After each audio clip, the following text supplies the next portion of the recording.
محترم حضرات، جیسا کہ آپ سب جانتے ہیں کہ آج ربیع الثانی کی 11ویں شب ہے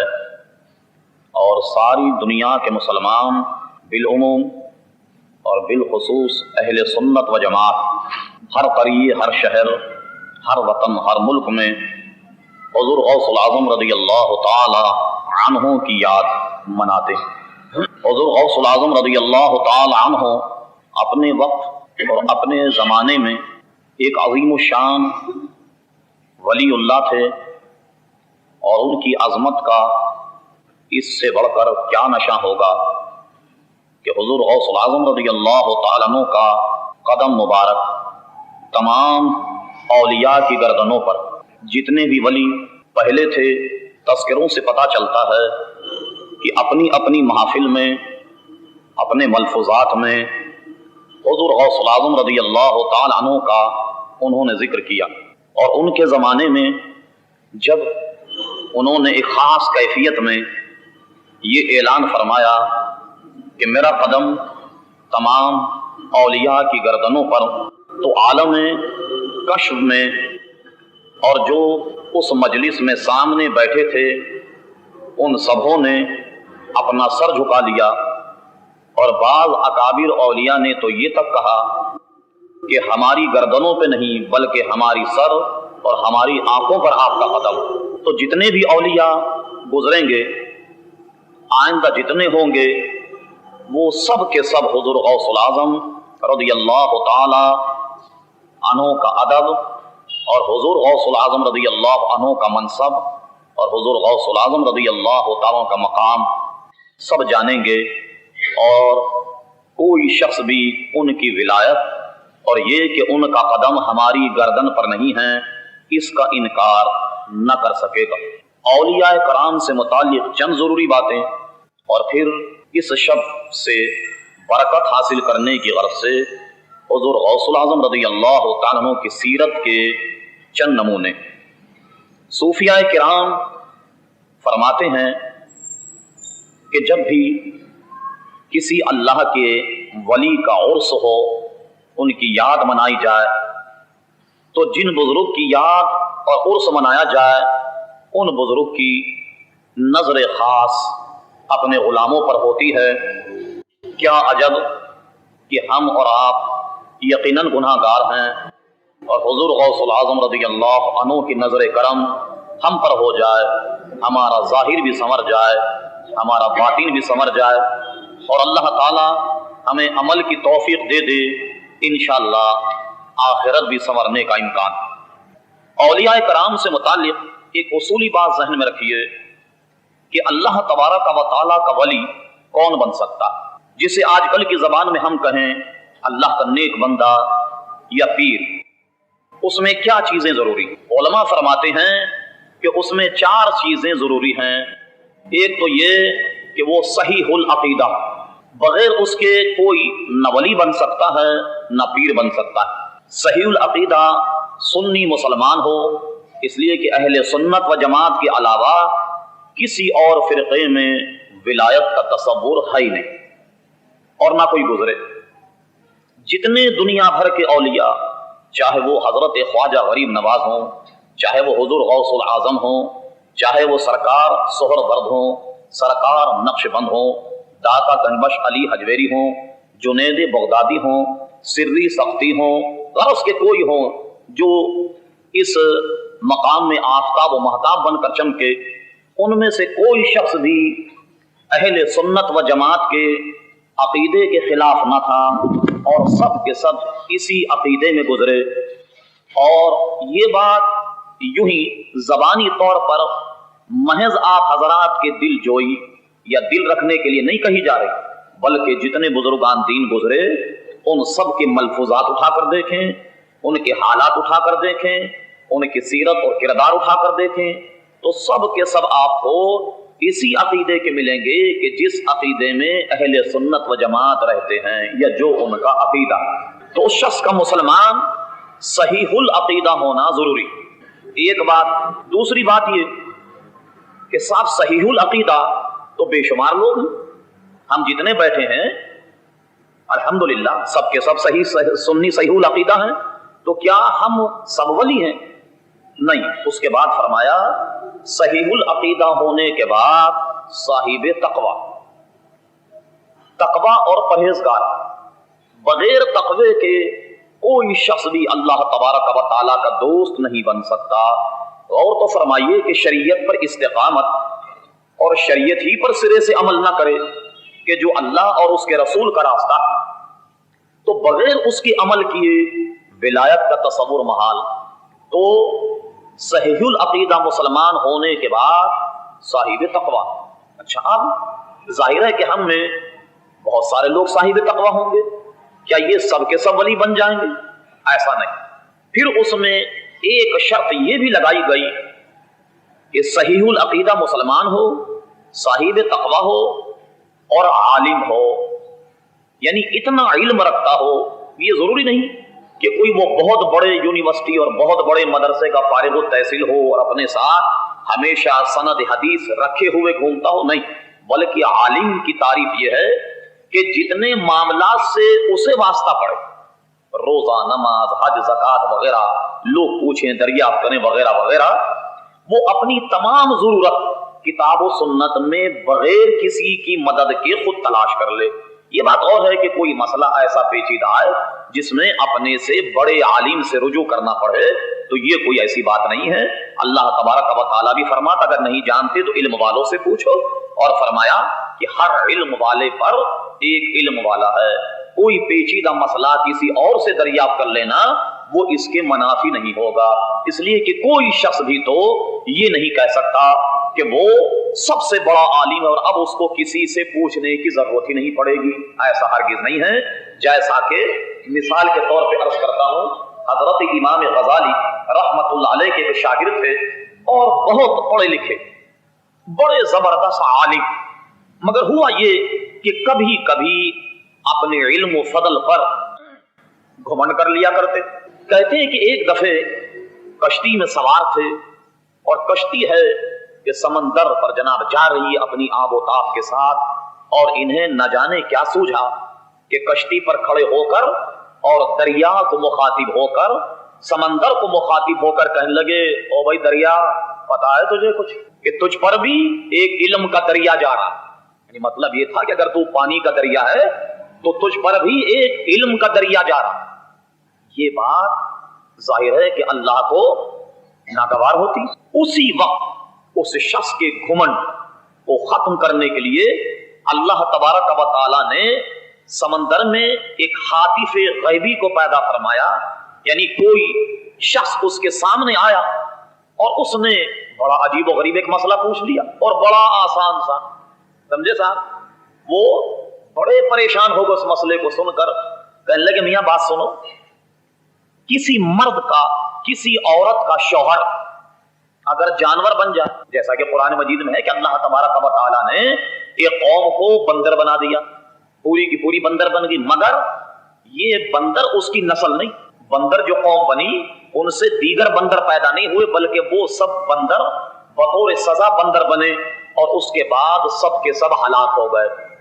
سب کے سب ہلاک ہو گئے۔ تو ایسا نہیں کہ وہ آج جو بندر پائے جاتے ہیں یہ سب اسی کی اولاد ہو، ایسا ہرگز نہیں ہے۔ اچھا، اب بعض روایتوں سے پتا چلتا ہے کہ اللہ تبارک و تعالیٰ نے کبھی کسی کو بطور سزا پتھر بنا دیا، مثلا جیسے ابن کثیر نے اپنی تفسیر ابن کثیر میں لکھا کہ خانے کعبے کے قریب دو بت رکھے ہوئے تھے، اصاف اور نائلہ۔ اصاف یہ بت مذکر تھا، نائلہ یہ مؤنث بت تھا۔ لوگ جب وہاں آتے اور کعبے کا طواف کرتے تو بت کو بھی پوجا کرتے تھے۔ تو زمانے جاہلیت میں بھی کعبے کا طواف ہوتا تھا اور لوگ اسے ایک برکت کا گھر جانتے تھے، لیکن اس میں بدتمیزی یہ کیا کرتے کہ ننگے ہو کر مرد کعبے کا طواف کرتے اور رات میں ننگی ہو کر عورتیں کعبے کا طواف کرتی اور ان بتوں کے پاس بھی جاتے، نائلہ اور اصاف۔ ابن کثیر نے قول یہ نقل کیا کہ یہ اصاف اور نائلہ اصل میں یہ عورت اور مرد تھے، عورت اور مرد یہ کعبے کا طواف کر رہے تھے اور عین طواف کرتے میں ان لوگوں کو نہ جانے کیا شرارت سوچی کہ کعبے کا طواف کرتے ہوئے یا تو کعبے مطاف میں اور یا کعبے کے اندر ان دونوں نے بدکاری کی. اللہ تبارک و تعالیٰ نے دونوں کو پتھر بنا دیا. کچھ دن تک یہ وہاں پڑے رہے. انہیں اٹھا کر پھر لوگوں نے صفا اور مروہ پر نصب کر دیا کہ لوگ جب یہاں آتے ایک عرصے تک تو چلیے یہاں کا طواف کر کے اور ان دونوں بتوں کو دیکھ کر عبرت پکڑا کرتے کہ دیکھو یہ ہیں وہ شریر کہ جنہوں نے اس کا ارتکاب کیا اور اللہ تبارک و تعالیٰ نے انہیں پتھر بنا دیا. نصیحت پکڑا کرتے, نصیحت آموز تھا.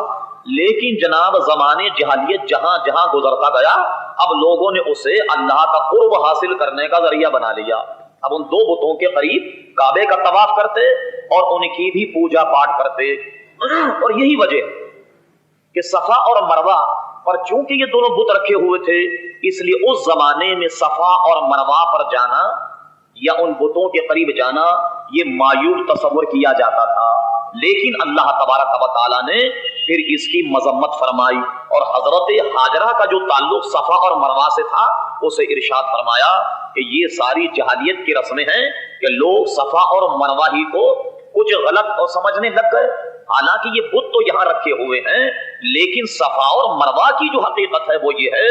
ان الصفا والمروہ من شعائر اللہ کہ بے شک صفا اور مروہ یہ تو اللہ تبارک و تعالیٰ کی دو نشانیاں ہیں. غرض کہ اس کے بعد جب اسلام آیا دونوں بتوں کو وہاں سے نکال کر پھینک دیا گیا اور اس کے بعد پھر لوگ صفا مروہ کی صحیح کرنے لگ گئے جیسا کہ عمرے اور حج میں کی جاتی ہے اس پر دوڑا جاتا. اور اس کی حقیقت آپ سب جانتے ہیں کہ حضرت ہاجرہ حضرت اسماعیل علیہ السلام کے پانی کی متلاشی تھی اور پانی کو تلاش کرنے کے لیے صفا مروہ پر دوڑی. وہ ادا اللہ کو اتنی پسند آئی کہ قیامت تک کے لیے قانون بن گیا کہ جو شخص بھی صحیح عمرہ کرے تو طواف کرنے کے بعد صحیح کرے گا, حج کرے حج میں بھی طواف کے بعد میں وہ صحیح کرے گا. اور وہ صحیح ہمارے فقہاء احناف کے نزدیک حج اور عمرہ دونوں میں واجب ہے. تو اب یہ بت دونوں رکھے ہوئے تھے. اس سے پتہ چلا کہ کبھی کبھی اللہ تبارک و تعالیٰ بطور سزا لوگوں کو اس نے پتھر بھی بنا دیا. تو گفتگو یہاں سے چلی کہ جب امام غزالی کے شاگرد یہ کہنے لگے اے دریا تو جانتا ہے کہ تجھ پر بھی ایک دریا جا رہا. ایک حاطف غیبی ظاہر ہوا اور اس نے کہا کہ دریا صاحب السلام علیکم, بہت اچھا ہوا دریا صاحب ملاقات آپ سے ہو گئی, ذرا ایک مسئلہ بتا دیجئے کہ کسی آدمی کا شوہر اگر جانور بن جائے تو عورت کتنی عدت گزارے گی اور کسی گویا عورت کا شوہر اگر پتھر بن جائے تو عورت کتنی عدت گزارے گی. اب دریا صاحب بغلیں جھانکنے لگ گئے, جواب ہی نہیں بن پڑا. جواب ہی نہیں بن پڑا. جب جواب نہیں بن پڑا تو اس شکل نے کہا کہ تجھے اصل میں غلط فہمی ہو گئی, دریا تیرا استاد ہے غزالی, تو دریا نہیں. دریا تیرا استاد ہے غزالی اور تو دریا نہیں. بہت ممکن ہے آپ میں سے کوئی سوال کرنے لگ جائے کہ بھئی مسئلہ تو آپ بتائیے کہ کسی عورت کا شوہر اگر پتھر بن جائے تو اس کی بیوی کیا عدت گزارے, اور جناب اگر جانور بن جائے تو کیا عدت گزارے. ہمارے علماء نے اس قول کو اختیار کیا کہ کسی عورت کا شوہر اگر پتھر بن جائے تو وہ مرنے کی عدت گزارے گی یعنی 4 مہینے 10 دن, اور اگر جانور بن جائے تو اس کی عدت ہوگی 90 دن. غرض یہ عرض کر رہا تھا کہ یہ ضروری نہیں کہ کوئی کسی الجھے ہوئے مسئلے میں کسی اہل علم سے اگر رجوع کرے تو اس کا مسئلہ اس سے مستثنا ہے. ابی ابن کعب سے پوچھا کہ تقوی کی کیا تعریف. پہلے جو بات بیان ہوئی اس سے ملتا ہوا اس کا مفہوم ہے تقوی کے معنی بھی اللہ تبارک و تعالیٰ سے ڈرنے کے ہے, یا یوں سمجھ لیں آپ اللہ تبارک و تعالیٰ سے ڈر کر دین پر استقامت کرے, شریعت کے مطابق کام کرے, اس کو تقوی کہتے ہیں. مگر مختصر مفہوم حضرت ابی ابن کعب نے خوب بیان فرمایا کہ جب پوچھا گیا کہ یہ بتائیے کہ تقوی کسے کہتے ہیں اور تقوی کی تعریف کیا ہے, حضرت ابی ابن کعب نے فرمایا کہ یوں سمجھو کہ 2 طرفہ جھاڑی, ادھر بھی کانٹے دار درخت لگے ہوئے ہیں اور ادھر بھی کانٹے دار درخت لگے ہوئے ہیں, بیچ میں راستہ بہت ہی کم ہے, مہین ہے, پتلا راستہ, اور تم ڈھیلے ڈھالے کپڑے پہنے ہوئے ہو. اب یہ بتاؤ کہ جس آدمی نے بہت ہی ڈھیلے ڈھالے کپڑے پہنے ہوں اور دونوں طرف کانٹے دار درخت لگے ہیں اور راستہ بھی بیچ میں بہت پتلا ہے تو اب اس سے کیسے گزرو, کیسے گزرو. تو کہا گیا کہ اس طریقے سے گزریں گے کہ کوئی خار کپڑوں میں اگر لگ گیا تو کپڑے پھٹ جائیں گے، اس لیے ہر عقل مند آدمی اس راستے سے ایسے گزرے گا کہ اپنے کپڑوں کو اس طریقے سے چاروں طرف سے سمیٹ کر کے گزرے گا کہ کہیں اس کا دامن جو ہے وہ کانٹے تار تار نہ کر دیں، کہیں اس کا دامن جو ہے وہ کانٹوں میں نہ پھنس جائے، تو چاروں طرف سے اپنے کانٹوں کو، اپنے دامن کو سمیٹ کر کانٹوں کی راہ سے گزرے گا۔ فرمایا کہ یہی معنی تقوی کے ہیں۔ کیا مطلب ہوا کہ تمام برائیوں سے اپنے دامن کو سمیٹ کر جو اس دنیا سے چلا گیا، جو اس راستے سے گزر گیا، سمجھ لو کہ وہ اس دنیا سے متقی اور پرہیزگار گیا۔ اس دنیا میں آپ دیکھیے کتنے کانٹے، کوئی ایک کانٹا ہو جس کا ذکر کیا جائے، نماز چھوڑنے کے کانٹے، روزے چھوڑنے کے کانٹے، زکات نہ دینے کے کانٹے، حج نہ کرنے کے کانٹے، گالیوں کے کانٹے، چغلی کے کانٹے، غیبت کے کانٹے، رشوت کے کانٹے، کوئی ایک کانٹا کہ جس کا ذکر کیا جائے۔ سارے ان کانٹوں سے اپنے دامن کو جو بچا کر کے نکل جائے اس راستے سے، سمجھ لو کہ وہ متقی اور پرہیزگار گیا۔ ایک تو پرہیزگاری ہے عام کہ آدمی حرام سے بچے اور حلال کو اختیار کرے، مگر علماء فرماتے ہیں کہ تقوی کا اعلیٰ مقام یہ ہے کہ بری چیزوں سے تو بچے گا ہی، حرام سے تو اجتناب کرے گا ہی، سنت کے خلاف کام کرنے سے اجتناب کرے گا، مگر فرماتے تقوی کا بلند مقام یہ ہے کہ آدمی شبہ کی چیزوں سے بھی بچنے لگ جائے، شبہ سے بھی بچنے لگ جائے۔ مثلا میں اس کی ایک دو مثال دیتا ہوں۔ امام اعظم ابو حنیفہ رضی اللہ تعالی ان کے فقہ کے مطابق کوئی غلاظت اگر آدمی کے کپڑے پر اتنی لگ جائے کہ وہ ایک درہم کے برابر ہو، جس کو آج کل کی زبان میں سمجھانے کے لیے آپ سمجھیں کہ جیسے کہ پہلے چونی اور اٹھنی جو ہے اس طرح کا کلدار جو روپیہ چلتا تھا، یہ سمجھ لیں آپ درہم کے برابر، پیشاب کی چھینٹیں درہم کے برابر، یا بہتا ہوا خون یعنی جانور ذبح کیا گیا ہو اور خون کی دھار نکلی وہ کپڑے پر لگ گئی، مختلف باریک باریک سی چھینٹیں پڑ گئی، سب کو اگر جمع کر لیا جائے، پیشاب کے قطرے کپڑے میں لگ گئے، سب کو جمع کر لیا جائے تو وہ ایک درہم کے برابر بن جائیں، نماز فاسد ہو جائے گی۔ اچھا اس سے کم اگر ہو ایک دو چھینٹیں تو نماز ہو جائے گی۔ امام اعظم ابو حنیفہ کا فتویٰ یہی ہے۔ خود امام صاحب کے کپڑے پر جب کوئی غلاظت لگی تو اس کو لے گئے اور ایک جگہ دھو رہے، جب دھو رہے تھے تو کسی نقاد کی نظر پڑ گئی، تو آپ جانتے ہیں نقاد لوگ تو ویسی مولویوں کو نہیں چھوڑتے، ذری سی بات ہو جناب دیکھیے آپ کس طریقے سے تنقید کا نشانہ بنائیں گے۔ کسی کی نظر پڑ گئی دنیا دار کی، انہوں نے کہا واہ بھائی مولوی صاحب، دوسروں کو تو کہتے ہو کہ نماز پڑھ لو اور خود اس کو دھو رہے۔ تو امام اعظم ابو حنیفہ نے بہت خوب کہا، فرمایا میرے عزیز وہ فتویٰ ہے اور یہ تقویٰ ہے۔ وہ لوگوں کو میں اس طریقے سے کہتا ہوں، میں وہ فتویٰ دیتا ہوں، مگر یہ جو میں خود دھو رہا ہوں وہ تو تھا فتویٰ اور یہ تھا تقویٰ۔ حقیقت یہ ہے کہ یہی تقویٰ ہے۔ امام اعظم ابو حنیفہ کی ایک بات بڑی مشہور اور بڑی پسند ہے اور یقیناً آپ کو بھی پسند آئے گی۔ فرماتے ہیں کہ مجھ میں یہ جو جوہر پیدا ہوا تقوی کا، مجھ میں جو یہ خدا سے ڈرنے کا جو جوہر پیدا ہوا، یہ اصل میں ایک بچے کی نصیحت تھی، ایک بچے کی نصیحت تھی۔ اور آپ دیکھیں بزرگان دین کے احوال اور واقعات کو کہ ذری سی کوئی بات انہیں رونما ہو جائے وہ اس سے اتنی بڑی نصیحت پکڑتے ہیں کہ اپنی آخرت کو سنوار لیتے۔ اور آج آپ دیکھیں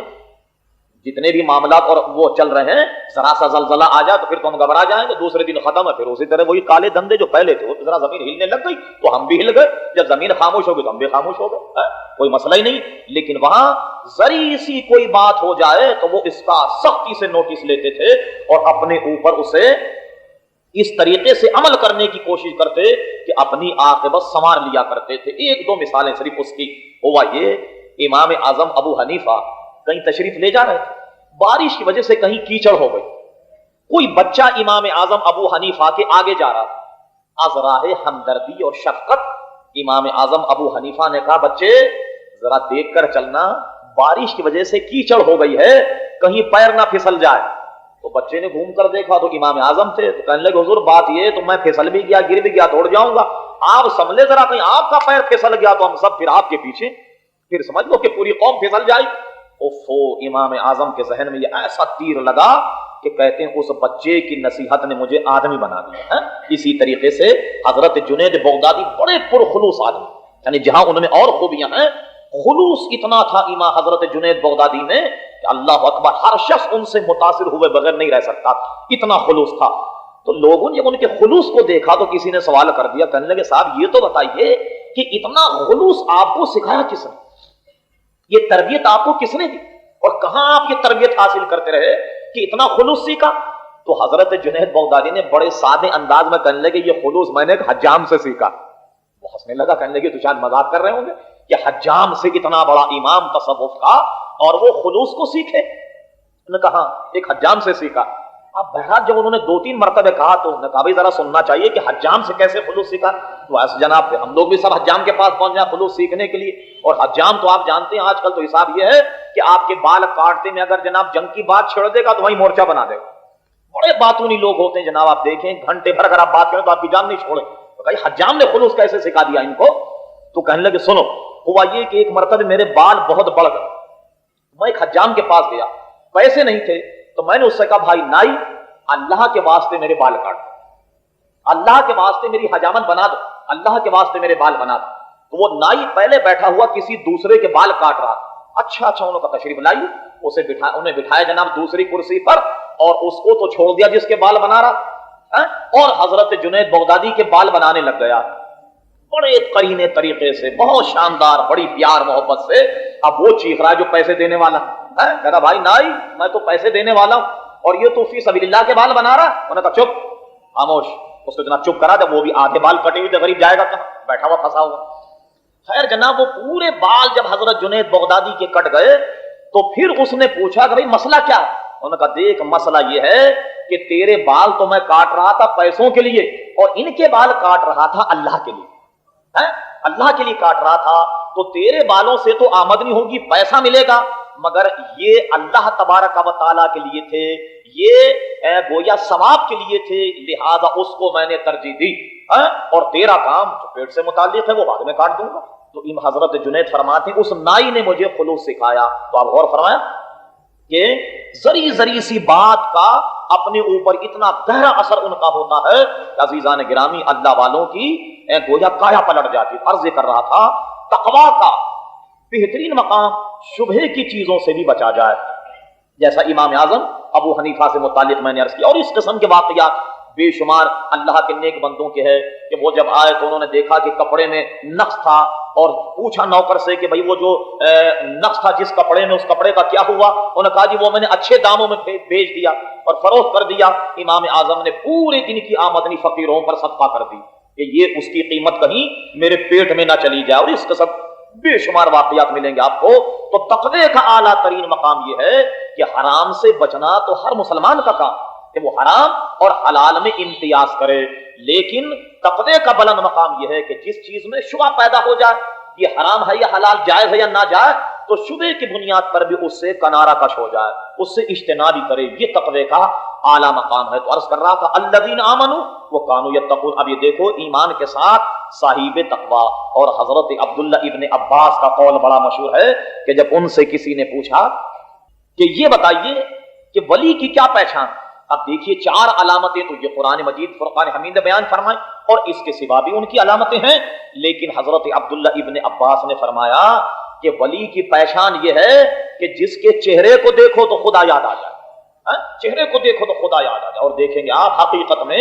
جو اللہ کا نیک بندہ ہو اس کے چہرے پر نظر پڑ جائے تو دل اللہ اللہ کرنے لگ جائے۔ چہرہ تو دور کی بات ہے، آج اولیاء کرام کے مزارات پر آپ جائیں، حضرت داتا گنبش علی حجویری کے مزار پر گھسیں تو دل اللہ اللہ کرنے لگ جائے۔ آپ دیکھیں کتنے مزار کے پاس بیٹھے لوگ قرآن کی تلاوت کرتے ہیں، یوں ہی تلاوت کرنے بیٹھے ہوئے ہیں، اللہ یاد نہیں آ رہا ہے۔ جناب اکبر جیسا جناب بے دین قسم کا بادشاہ حضرت خواجہ اجمیری کے مزار پر آیا تو اللہ یاد آ گیا، جبھی تو مسجد بنائی کہ بغیر اللہ کی یاد کے مسجد بن جاتی ہے؟ اللہ یاد آ گیا تو مسجد بنا دی۔ اسی طریقے سے خواجہ غریب نواز کے مزار پر جایا، مزار پر انوار پر نظر پڑ جائے تو دل اللہ اللہ کرنے لگ جائے۔ تو آپ اکابر اولیاء کے مزارات پر بھی اگر آپ حاضری دیں تو دل اللہ اللہ کرنے لگ جائے۔ چہرے مورے کا تو گویا جن لوگوں نے اکابر اولیاء کو دیکھا ان سے پوچھئے، یا جو لوگ اس قسم کے معاملات سے گزر گئے ان سے پوچھئے۔ حقیقت یہ ہے متبع شریعت اور دین پر استقامت جو شخص کرتا ہو اگر اس پر نظر پڑ جائے، حقیقت یہ ہے کہ دل اللہ اللہ کرنے لگ جائے،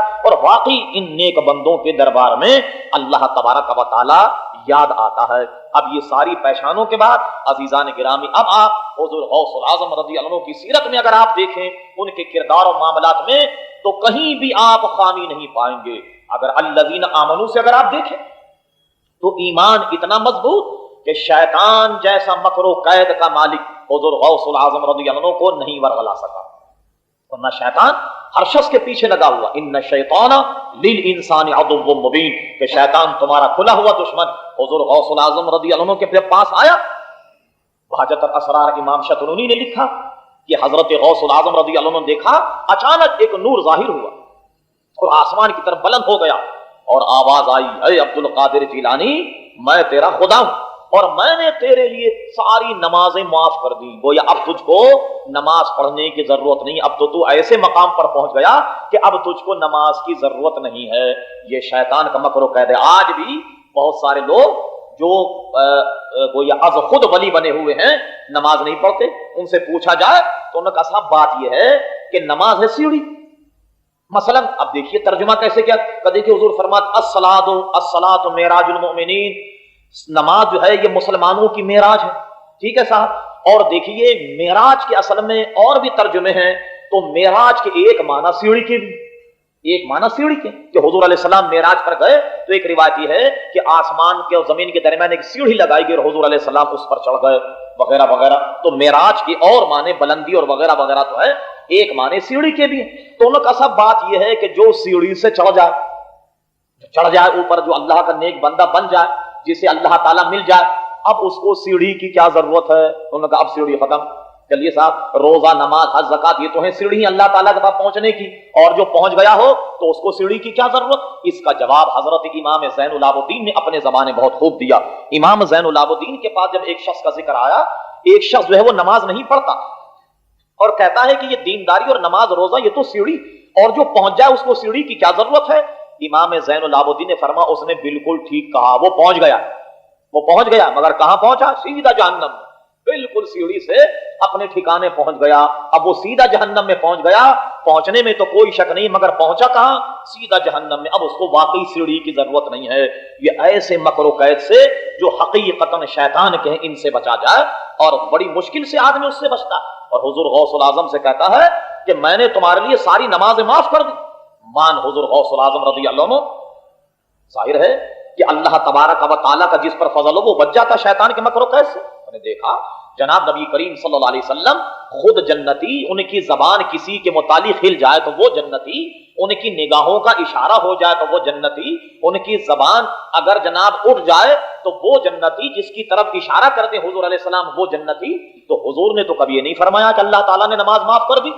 بس فرمایا اعوذ باللہ من الشیطان الرجیم، یہ شیطان دور ہو مردود یہاں سے، میں اللہ تعالیٰ کی پناہ میں آتا ہوں شیطان مردود سے۔ بس یہ کہنا تھا، کہاں کا نور، کہاں کی چمک، کہاں کی دمک غائب ہو، اور جانے لگا، بھاگنے لگا۔ تو بھاگتے بھاگتے کہنے لگا، اے عبد القادر تو مجھے پہچان گیا اور تجھے تیرا علم بچا گیا، کہ تو عالم تھا اور جان گیا فوراً، تو تجھے تیرے علم نے بچا لیا۔ حضور غوث العظم رضی اللہ عنہ نے فرمایا اچھا جاتے جاتے بھی دھوکہ دے کر کے جاتا، ارے اگر علم بچا سکتا تھا تو تیرے پاس علم کی کون سی کمی، تو تیرے علم نے تجھے کیوں نہیں بچا لیا؟ مجھے صرف اپنے رب کریم کے فضل نے بچایا ہے، میرے علم نے نہیں بچایا۔ تو آپ نے غور فرمایا کہ اس طریقے سے شیطان و مکر قید سے بچ جانا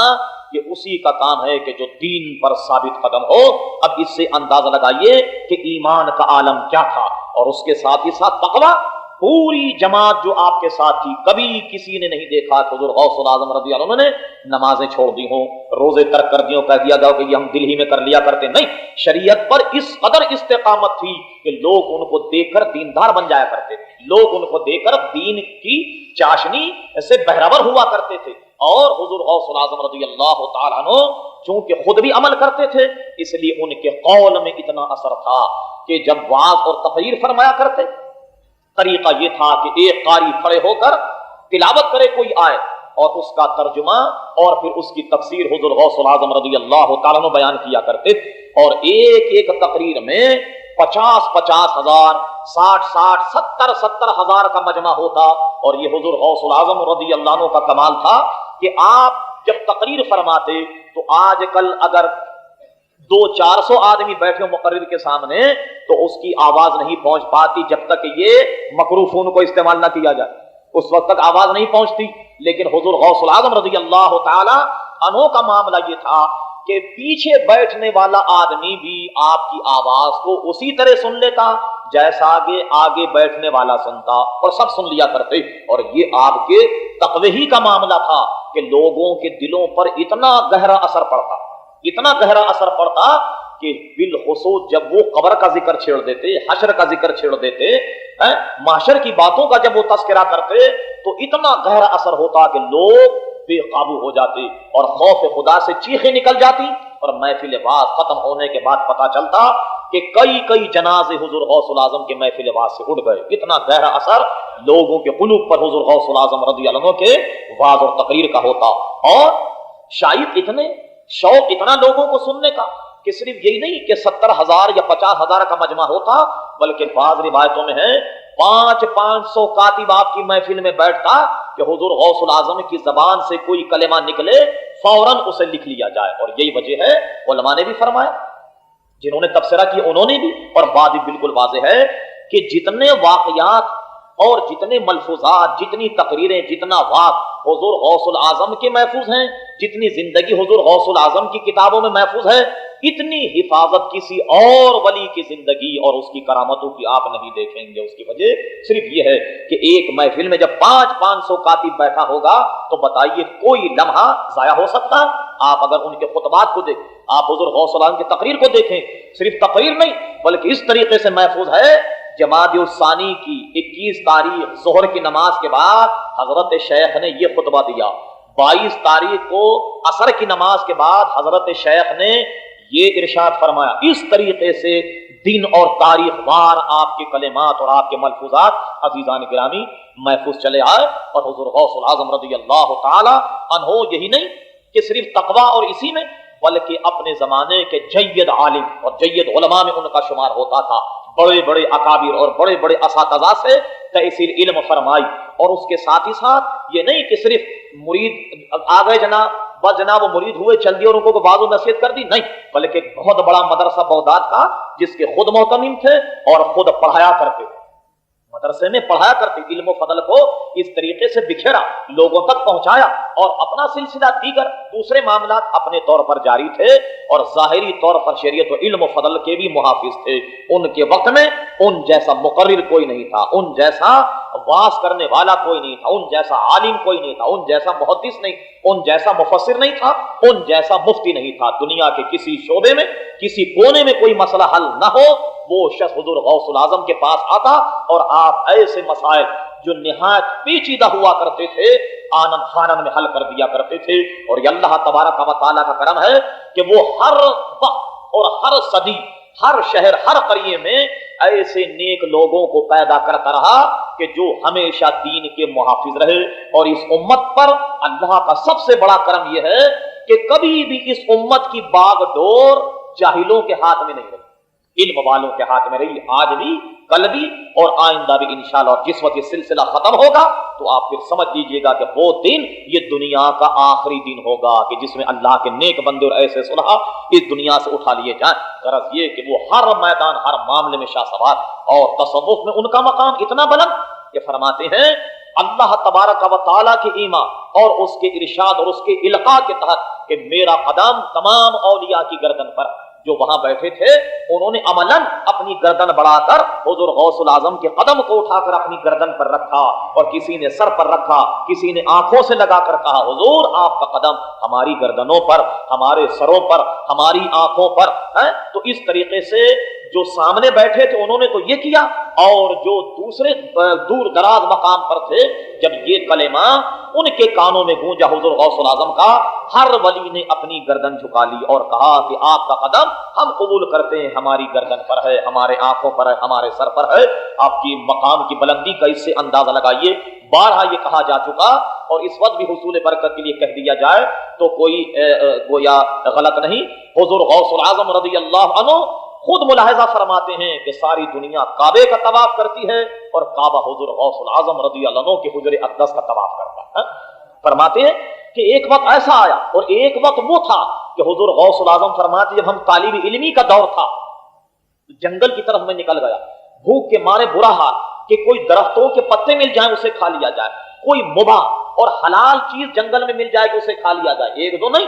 برس ہا برس، یعنی علم سیکھ رہے ہیں اور جنگلوں میں جناب جا کر درختوں کے پتے کھا رہے ہیں، اور کوئی ایسا پھل تلاش کر رہے ہیں، یعنی پھل سے مراد وہ پھل نہیں کہ جو عام طریقے کے پھل ہیں، کوئی چیز درخت کی ایسی مل جائے کہ جو ذائقے میں کڑوی نہ ہو، بدبودار نہ ہو، تو اسے کھا کر اس پیٹ کی آگ کو بجھا لیا جائے۔ فرماتے ہیں میں جب جنگلوں کی طرف نکلا طالب علمی کے دور میں تو میں تو یہ سمجھ رہا تھا کہ صرف عبد القادر جیلانی ہے جو جنگل میں مباح چیز کی تلاش میں گھوم رہا۔ کہتے ہیں واللہ میں نے دیکھا کہ میری طرح 70 اولیاء جنگل میں سرگرم عمل ہے کہ پیڑوں کے پتے کھا کر پیٹ کو بھر دیا جائے۔ ایک دور طالب علمی کا وہ تھا، لیکن وہی سید عبد القادر جیلانی جنہیں ہم حضور غوث العظم رضی اللہ عنہ کہتے ہیں کہ تمام مقامات کو طے کرنے کے بعد خود فرماتے ہیں کہ اب میں ایسے مقام پر فائز کیا گیا کہ میں کھانا نہیں کھاتا،